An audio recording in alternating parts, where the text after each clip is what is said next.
বিজেপির নির্বাচনী কার্যালয়ের জন্য ভাড়া নেওয়ার পরই ওই বাড়িতে বেআইনি নির্মাণের নোটিশ দিল বিধাননগর পৌর নিগম। জানিয়ে তৈরি হয়েছে বিতর্ক।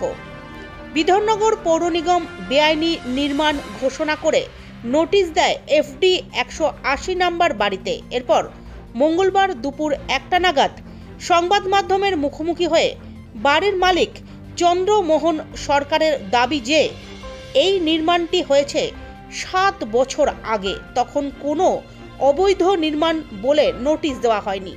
7 দিন আগে এই বাড়িটি অস্থায়ী রূপে বারাসাত লোকসভা কেন্দ্রের বিজেপি নির্বাচনী কার্যালয়ের জন্য ভাড়া নেওয়া হয়েছিল।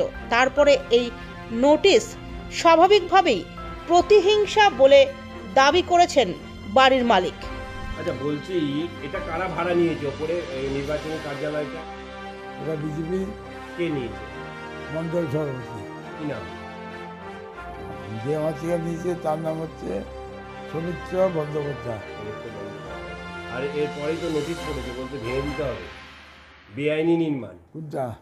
এই আপনার ওপরে বেআইনি নয়। বেআইনি। তাহলে আর দিন 7 বছর কী করে থাকলো? তাহলে পুলিশ নেতা ঘুষ খেয়েছে, কাউন্সিলর ঘুষ খেয়েছে, প্রমাণ হয়। তাহলে কি দেখা যাচ্ছে যে বিজেপি পার্টি অফিস করাতেই এরকম ধরনের? হ্যাঁ, ওটাই রাখ। সুস্থ গণতন্ত্রে পশ্চিমবঙ্গে নাই।